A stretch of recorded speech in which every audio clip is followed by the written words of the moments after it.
Hello folks, welcome to OTD, also known as On the Deck, where you can get all the sports you need in 10 minutes. My name is Adam Orduna. This is my mom, Gina. He's the journalist. She's the enthusiast. I must be enthusiastic to sit out here with these big old snowflakes coming down. We have a lot of snowflakes coming down. It's really cold outside Very today, cold today.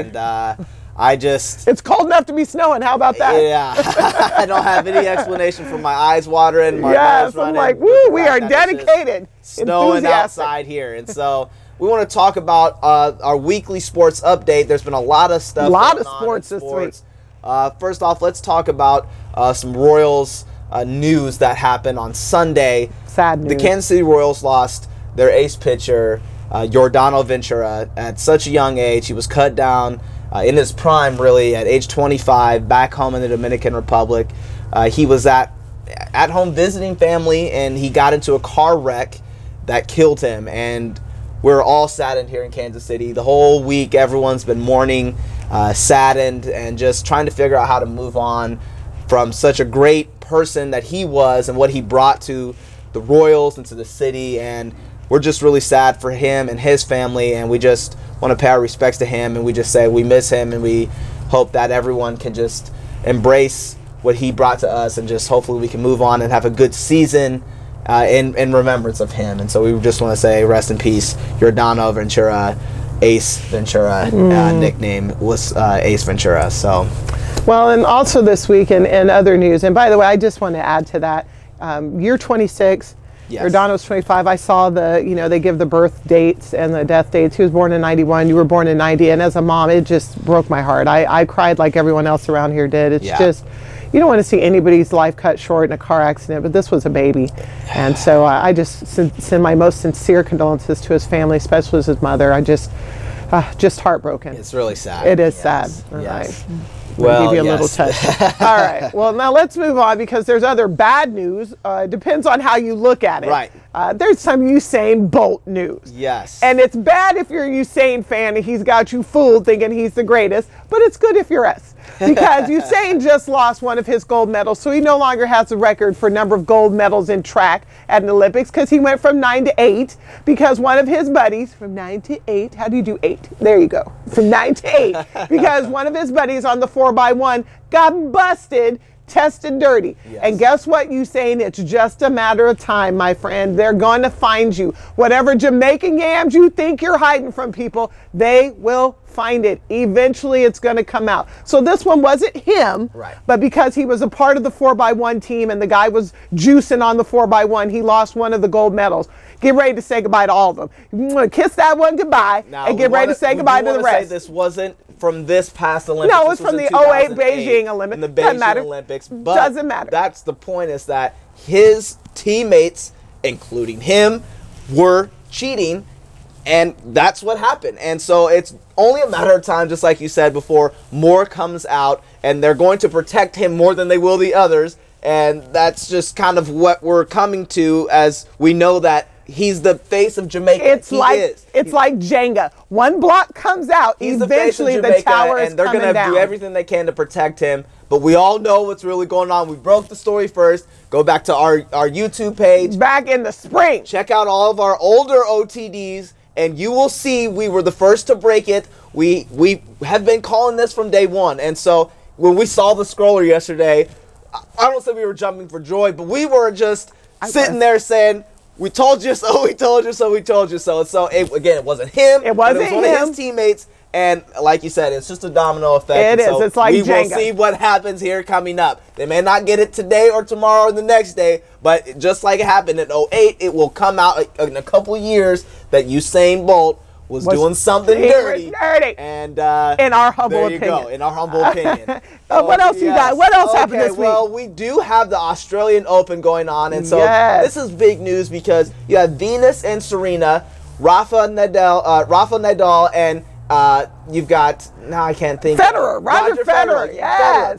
It's been a very long time since those four superstars have made it to the semifinals in one of the Grand Slams. And so we're really excited, because Venus has now advanced on, Serena's now advanced on, and Roger Federer has advanced on. And so we're just waiting to see if Rafa Nadal will be able to do it as well. And so now you'll have the top four play in the championship. That's very cool. And so you have sisters who will go against each other, and then you'll have Rafael Nadal and Roger Federer go against each other, and that will be a great championship on the women's and men's side. Well, what's so exciting is that we live with the #1 tennis fan in the world. Yes, well, we don't live with her, but it's my mother. She doesn't live here, but we're around her a lot, Yes. and she is beside herself. Like, if you call, she'll be like, the tennis is on, and hang up on you. You cannot call her. Don't call the any house. of the Grand Slam championships. No. U.S. Open, Wimbledon, Aussie Open, French Open. If those are going on, you can't call her because she is all in. And you know, Grandma, invested. your grandma doesn't sleep, She so doesn't she's up sleep. watching it in real time on the in tennis channel. Australia, they start at like 4 in the morning, 3:30 in the morning. And so she's up watching that wall to wall every time. And Well, so it's you know really what? awesome. Good for her, because it is great tennis. And I just wanted to say on this topic, Venus beat. She went down a set in the semis and thought, oh, this might be another repeat, because she's been getting to the quarters. You know, she's been getting making it close. far, She's been yes. making it far, but she hasn't crossed the line in a while. Right. And she's 36 years old, which is still very, very young. Yeah. But she hadn't crossed that line when she won, and it was, she hit a forehand, her opponent hit one back, and it went long, and that was the game-winning shot. Yes. Just the sheer joy on her face is why we love sport. Yes. Any sport. Which, by the way, you can thank Venus and Serena for elevating yet another man. woman's sport. Yes. Because people tune in to watch these two, and you They're can imagine the amazing. ratings for that finals It's between the going two to of be them. awesome, man. It is. I'm You definitely got a gonna be prediction rooting. for that? Well, I'm rooting for Venus. I am. Not that Serena isn't capable. Ain't of, nothing wrong with obviously. Serena. That's totally fine. Like Serena said in her post interview after she destroyed her opponent 6-2, 6-1, 6-1. she said, it doesn't matter to me because Williams is going to win. And so that's the way that's I right. feel. This will be a rematch. The last time that they battled was in 2009 in Wimbledon. Yes. So this will be a rematch of that, but not in Wimbledon, only in the Australian Open. But I am rooting for Venus because I grew up really watching her, just like I grew up watching Serena. But Venus was the first on the set, on the stage, and so I really like her a lot. So we'll see what happens there. Well, I think I'm with you. I'm low-key rooting for Venus, but truth of the matter is, Serena is just playing on the kind of level. She's MJ level right now. And as far as the men go, Nadal and Federer. I hope Nadal gets in. Well, Nadal, I hope he gets in. And if he does get in, he's been battling a lot of injuries lately. And so it would be nice to see him win. Not that I wouldn't like to see Federer win as well, but Nadal, I think, needs a little bit more than Federer. At the end of the day, the Aussie Open is a lot of fun. There's no losers right now. Right. It's going to be great championships all around. Well, speaking of no losers, we also have the Pro Bowl this weekend. Yes. And you also have the NFLPA Senior Bowl for college. So there's, even though there's no official football games of consequence, you got the Pro Bowl and the Senior Bowl going on this weekend. I'm excited for both of those the things. Reese's Senior Bowl down in Mobile, Alabama. Mobile. You get to see the best of the best for the Senior Bowl, and then you get to see the best for college, and then the best of the best for the pros. Yeah. And so that's going to be awesome. You get 2 All-Star games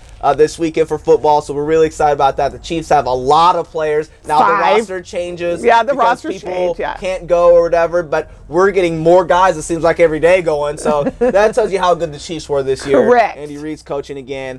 And it's going to be awesome. What do you think of the 2 locations, though? Mobile, Alabama. I don't know how much there is to do in Mobile. There's not much. That doesn't actually feel like a reward. No. It feels more like a showcase than a reward. It really is just a showcase. Well, but a lot of players were upset that the Pro Bowl, it used to always be in Hawaii. I mean, they've had it a few other places. They had it in Miami one year, but for the most part, it's in Hawaii. And now they brought it to Orlando. Yeah, but it's always been in Hawaii at Pro Bowl Stadium and or Pro Player Stadium. And they brought it to Orlando this year. So it's kind of a want for that, but it's still cool for everyone. Listen, I'd be all right with that. You go to Disney World, you go to Universal, let the kids run around a little bit. But it'll be fun. And is there anything else happening in the world of sports that I might be happy about? Well, there is still one more thing we want to talk about, and that's the NBA. And we're going to talk about the Cleveland Cavaliers very quickly before we run out of time here. Because they're losing? They're losing. They won the championship last year, as everyone knows, but now they're on a downward slide right now. And poor everyone's Cavs. kind of up in a panic, and we're trying to figure out, is it time to panic for them or not? We discussed that on our last episode of OTD. But go to your YouTube channel, check it out. Yes, go to our YouTube channel. Please check it out. But there was some news about a trading opportunity that was put on the forefront with Carmelo Anthony for Kevin Love via the Knicks and Cavs. and the Cavs actually shut it down. Do you think that was a good trade? That was so opportunity stupid. Or no? Why would you not go get Carmelo Anthony? You got LeBron crying that he doesn't have enough playmakers. You got Carmelo sitting over there miserable. Why would you turn that down? And we can get into that later, but I think that was a dumb move. And quite frankly, this week in sports, it makes me happy that once again the Cavaliers went from 5 of 7 to 6 of 8, and they're losing. So I'm in a good mood. 2 games, man. That's not very good. Nope. So I don't know what's going on there, but they need to figure it out. They have plenty of time still because, as we said, there's a lot of time in the season. There's too many games. Too much so they'll time get in it the figured season. out in the West. The East. What you're trying to say the West is too hard and the East is too what easy. you're trying to say is the weak East. That's why I'm calling it the West. Exactly. Yeah, so the Cavs will be fine, but there is some concern going on there. Look at us coining new phrases. Yeah, we did. exactly. We coined cutie, which is see you in 2 years. That means the team might be good in 2 years, and now we have the West, the weak East in the NBA. Well, we just want to say, take me in the house. It's please cold. continue to follow us on all of our social media. OTD _ on the deck sheets, JRepass _ OTD. Type in my name, Adam Orduna, in YouTube. And please like our page, OTD, and Facebook. We just want to say we appreciate your time. We'll see you next time, folks. Hey, thank you, Facebook Live. Yeah, I know you Cavs fans.